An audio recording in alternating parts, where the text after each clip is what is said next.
حجاج بن یوسف ظالم تھا، ظلم کرتا تھا، زیادتی کرتا تھا۔ حضرت سعید بن جبیر ایک تابعی بزرگ تھے، اتنے بڑے بزرگ تھے کہ ساری رات نماز پڑھتے تھے، سارا سال روزہ رکھتے تھے۔ ایک دن انہوں نے منبر پہ بیٹھ کے کہا کہ حجاج ظلم سے باز آ جائے ورنہ اللہ کی لاٹھی بڑی بے آواز ہے۔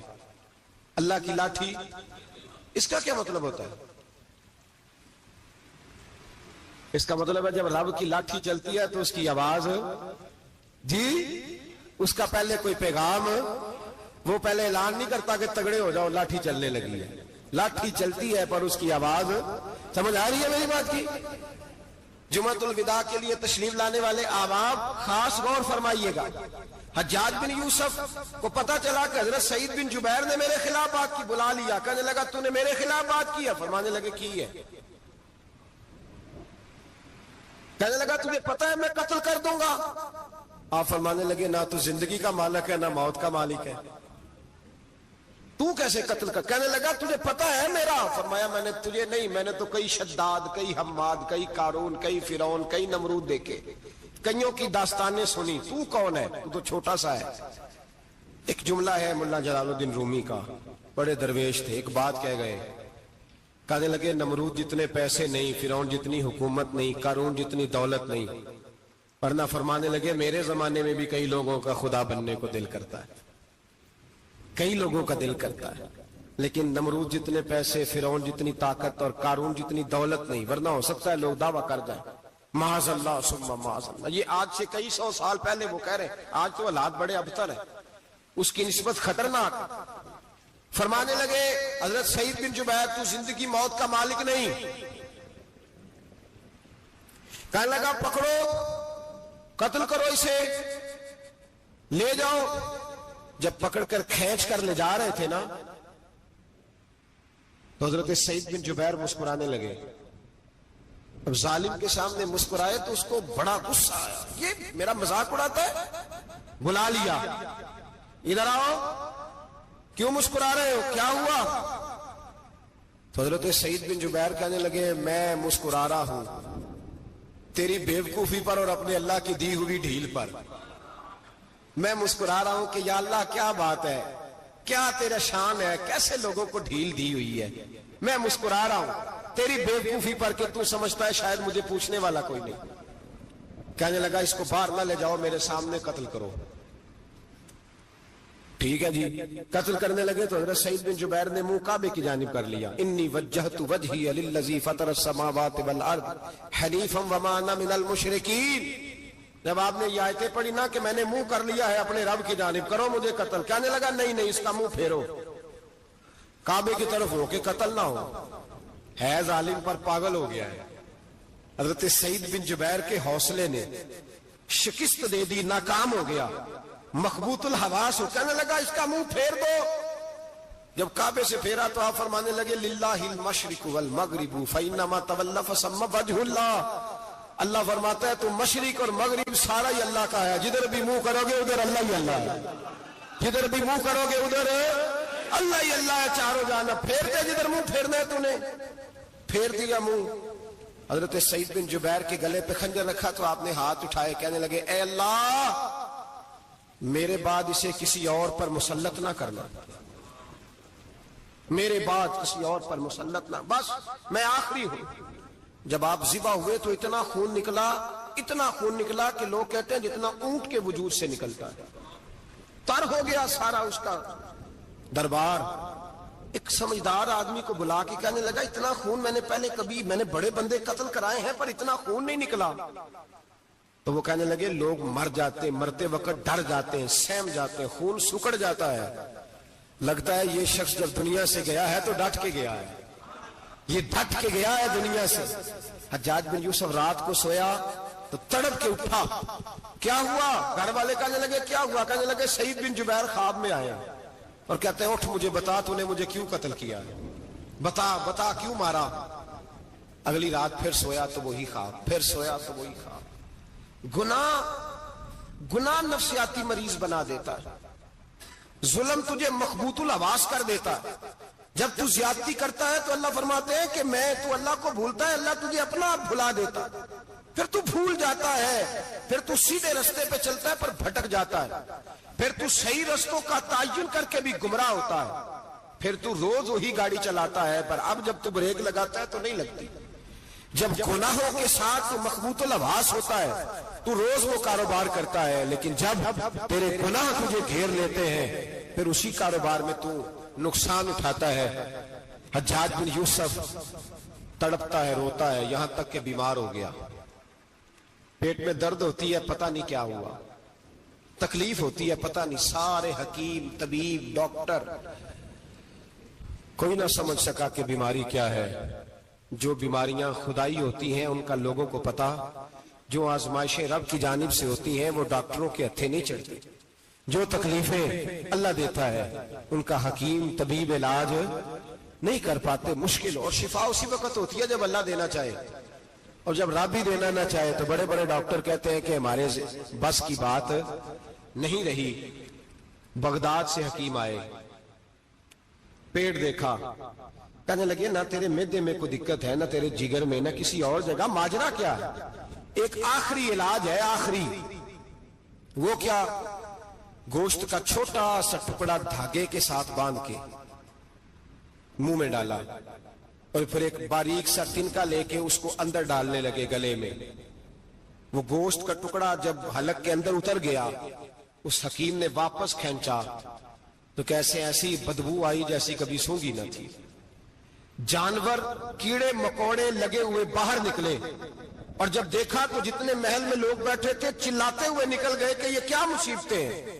حکیم بھی اٹھ کے دوڑنے لگا، کہا تجھے کیا ہوا؟ کہنے لگے حجاج تیری بیماری زمینی نہیں، تیری مصیبت زمینی نہیں۔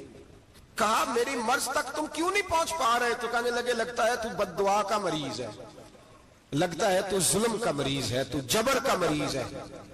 تڑپتا رہا، سسکتا رہا، ایک وقت وہ بھی آیا کہ گھر والوں نے کمرے میں بند کر کے تالا لگا دیا، دیوار سے ٹکرے مارتا۔ او بھائی، جو گناہوں کے بیمار ہوتے ہیں انہیں شفا نہیں ہوتی، جو ظلم، جبر، بربریت کے بیمار ہوتے ہیں انہیں سکون قلبی میسر نہیں آتا۔ دوائیاں ان بیماریوں کی بنی ہوئی ہیں جو بیماریاں زمینی ہیں، جو بیماریاں خوراک کی بد پرہیزی سے ہوتی ہیں، جو گناہوں کی بد پرہیزی سے ہوتی ہیں، ان کی بیماریاں، ان کی شفا توبہ ہے، ان کی شفا رجوع اللہ ہے، ان کی توبہ، اللہ سے معافی مانگنے سے شفا ہوتی ہے۔ حجاج جب مرنے لگا تو بلایا، یہ رنگ بھی ذرا ملاحظہ کیجیے گا، دو چار قریبیوں کو بلایا، پتا ہوتا ہے نا اپنے کرتوتوں کا آدمی کو، پتا سارا ہے سردار نوکیتی ہے، پتا ہوتا ہے سارا۔ بلا کے کہنے لگا جب میں مر جاؤں تو مجھے رات کو دفن کرنا ہوگا۔ کیوں بھائی، عورت ہے؟ کہنے لگا نہیں، رات کو دفنانا۔ ٹھیک ہے، رات کو دفنا دیں گے۔ پھر کہنے لگا جب صبح ہو جائے تو صبح ہونے سے پہلے پہلے میری قبر زمین کے برابر کر دینا، نشان مٹا دینا۔ کا وجہ تو کلمہ پڑھتا ہے، حضور کا حکم ہے کہ قبر کم از کم ایک بالش، ایک گٹ اونچی ہونی چاہیے زمین سے، کم از کم، تو تیری قبر مٹا دے، وجہ پتا ہوتا ہے اپنے ظلموں کا۔ کہنے لگا مجھے پتا ہے لوگ میرے مرنے کے بعد میری قبر بھی نہیں چھوڑیں گے، دنیا میں تو میرے جبر کی وجہ سے کوئی آ نہ سکا، لیکن میری قبر بھی لوگ جنازوں میں باتیں شروع کر دیتے ہیں۔ جنازوں میں نے ایسی بھی داستانیں سنی ہے کہ کوئی مرا تو لوگ جوتوں کا ہار قبر پہ ڈالا ہے۔ نہیں بھائی، تو جب زندہ تھا تو تیرے جبر ظلم کی وجہ سے نہیں کو بول سکا۔ ایک تو ہے قیامت میں حساب ہوگا، یہاں دنیا میں حساب ہونے لگتا ہے۔ اتنی لمبی زبانیں لوگوں کی لٹک کر مرتے وقت باہر نکل آتی ہیں۔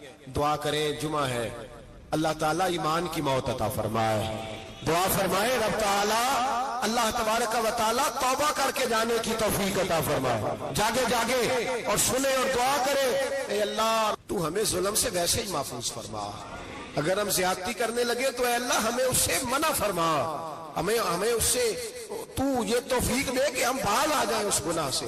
میرے بھائی، ایک تو دنیا میں سزا ہے، پھر قیامت کی سزا ہے، اور وہ زیادہ سخت ہے، وہ زیادہ سخت ہے۔ ہم لوگوں نے نا ہیلے بہانے بڑے بنائے ہوئے ہیں۔ بینک کے ساتھ کاروبار کرنے والا کہتا ہے نہیں نہیں، مجبوراً لیا ہے، مجبوراً، مر رہا تھا تو، آخری لبوں پہ تھا تو جائز ہے۔ جائز ہے. اس وقت جب تجھے کھانے کو لقمہ نہ لگے تو حرام کھانا بھی جائز ہے. کیا دقت تھی؟ کیوں اللہ رسول کے مقابلے میں کھڑا ہوا تو؟ کیوں سود کا دھندا کیا؟ کیا تکلیف تھی؟ کہاں تو الجھ گیا تھا؟ ہم جان بوجھ کے اپنے لیے جہنم کٹھی کرتے ہیں، پھر کہتے ہیں سکون نہیں زندگی میں. کہاں سکون آئے گا؟ کیسے آئے گا؟ ہم نے خود آگ لگائی ہے چمن میں اپنے. جو قیامت کی سزا ہے، میرے نبی پاک علیہ السلام نے فرمایا رب تمہیں سامنے کھڑا کرے گا. اور کس طرح کھڑا کرے گا؟ فرمایا لوگوں کے وجود سے کپڑے اتر جائیں گے، زمین اس طرح دہکے گی جس طرح تانبا زمین پہ رکھا جائے اور آگ جلائی جائے. تانبا دیکھا ہے آپ لوگوں نے؟ یہ بھی گرمی گزری ہے نا، تو فرش پر جب سورج پڑتا تھا تو ننگے پاؤں چلا نہیں جاتا تھا. صحیح کہہ رہا ہوں؟ ننگے پاؤں، بچے کا پیر زمین پہ لگتا تو چیخ اٹھتے، کہتے او جل گیا پیر. حالانکہ یہ فرش دنیا کے. اور اگر تانبے کے اندر خاصیت ہے کہ اگر کوئی دھات جلدی اور زیادہ گرم ہوتی ہے تو وہ تانبا ہے. میرے نبی نے مثال دی تو اس کی دی جو سخت تھا. فرمایا تانبے کی طرح زمین تپائی جائے گی اور پھر ننگے پاؤں رب تمہیں کھڑا کرے گا. آج سورج کی پشت تمہاری جانب ہے، قیامت میں منہ تمہاری جانب ہوگا. نیزہ آپ نے دیکھا ہوگا، نیزہ ہوتا تھا. فرمایا یہ جو تم نیزے دیکھتے ہو صرف سوا نیزے کے برابر سورج قریب آ جائے گا اور پھر اللہ تمہیں سامنے کھڑا کر کے تم سے سوال جواب کرے گا. اور حضور نے کہہ دیا ہے تو اب کسی نعت خواں کے کہنے سے بات بدل سکتی، کسی پیر کے کہنے سے جملہ بدل سکتا، کسی خطیب کے کہنے سے فکر نہ کرنا وہ سامنے جنت پڑی ہے، اب بات بدل سکتی. خدا کی رحمت پر بھروسہ رکھنا ضروری ہے، نبی پاک کی شفاعت کی امید رکھنا. بولیے. لیکن جو حضور نے بیان کیا ہے اس کو ماننا بھی یہ بھی ضروری ہے. میرے نبی پاک نے فرمایا اللہ تم سے حساب لے گا اور اللہ پوچھے گا، تم نے جواب دینا ہے. حضور کس کس شے کا؟ فرمایا جو پہنتے ہو اس کا جواب نہیں دینا، جو کھاتے ہو اس کا جواب نہیں دینا، جو اللہ کے راستے میں دیتے ہو اس کا جواب، باقی ہر شے کا جواب دینا ہے. ادھر جو پلاٹ ہے اس کا بھی جواب دینا ہے. اور جو بچوں کو پیسے بتائے ان کا بھی جواب دینا ہے، جو چھپائے ہیں ان کا بھی. ثم لتسألن یومئذ عن النعیم. جو کمیٹی اپنے محلے میں ڈالی ہے اس کا بھی جواب دینا ہے، جو سسرال کے علاقے میں ابا جی سے چوری ڈالی ہوئی ہے اس کا جواب بھی، سب کا جواب دینا ہے. تمام حساب کتاب. اور اللہ فرماتے ہیں میں سامنے کھڑا کر کے ہر سوال کا تجھے ہر سوال کا جواب. اچھا یہ جو بڑے لوگ تھے وہ حساب سے ڈرتے تھے، ہم چھوٹے لوگ ہیں ہم حساب سے ہم نہیں ڈرتے، ہم کہتے ہیں دیکھی جائے گی. بڑے لوگ جو تھے وہ حساب سے. حضرت ابو بکر صدیق دعا کرایا کرتے تھے، دعا کرو اللہ مجھ سے حساب نہ پوچھے. حضرت عمر فاروق رضی اللہ تعالیٰ عنہ اپنے بیٹے سے کہتے تھے بیٹا اپنے باپ کے لیے رحمت کی دعا کرنا، میں درگزر والا ہوں، میں حساب والا کوئی نہیں. بڑے لوگ ڈرتے تھے. بڑے لوگ حضرت عثمان غنی قبر پہ کھڑے ہوتے تھے تو داڑھی آنسوؤں سے بھیگ جاتی. غلام کہتے ہیں حضور 3 دفعہ نبی پاک نے آپ کو جنت کی بشارت دی ہے، 3 دفعہ بشارت دی ہے، تو آپ کیوں اتنا روتے ہیں؟ عثمان غنی فرماتے جس رسول نے مجھے جنتی کہا ہے اسی محبوب نے مجھے فرمایا تھا عثمان قبر آخرت کی منزلوں میں سے پہلی منزل ہے. اور آپ فرماتے میرے تو کمرے میں دیا گل ہو جائے تو مجھے ڈر لگتا ہے، اس میں تو مکمل اندھیرا ہے. آپ فرماتے کھڑکیاں بند ہو تو دم گھٹنے لگتا ہے، اس کو تو دروازہ ہی کوئی نہیں، روشن دان تک نہیں. بھائی جو بڑے تھے وہ ڈر رہے تھے. مولا علی شیر خدا نماز کا وضو کر کے کانپتے تھے، کانپتے. علی آپ مرحب کے سامنے نہیں کانپے، خیبر کا دروازہ اکھاڑتے نہیں کانپے، بدر احد خندق حنین اور خیبر میں نہیں کانپے، تو یہاں آپ فرمانے لگے مالک کے سامنے جاتے ہوئے ڈر آتا ہے. بڑے لوگ کانپتے تھے، بڑے لوگ. آج کون سا جمعہ ہے؟ سارے بولیے. حالانکہ یہ اگلے سال دوبارہ آئے گا، ہمارا نہیں پتا کہ ہم ودا ہو جائیں کہ کیا بنے. یہ کون سا جمعہ ہے؟ آیا جمعۃ الوداع، آئے ہم پڑھے. آج ایک فکر لے کر کے جانا، ایک سوچ. جہاں روز رات کو بیٹے کی ٹینشن، بیٹی کی ٹینشن، بھائی کی ٹینشن، پوتے کی ٹینشن ہوتی ہے نا، ایک ٹینشن اور اپنے آج ایک ٹینشن بڑھا لو، قبر کی ٹینشن پیدا کر لو، قیامت کی تھوڑی سی فکر کر لو، تھوڑی سی، ایک لمحے کے لیے صحیح تھوڑا خیال پیدا کرے. حضرت حسن بصری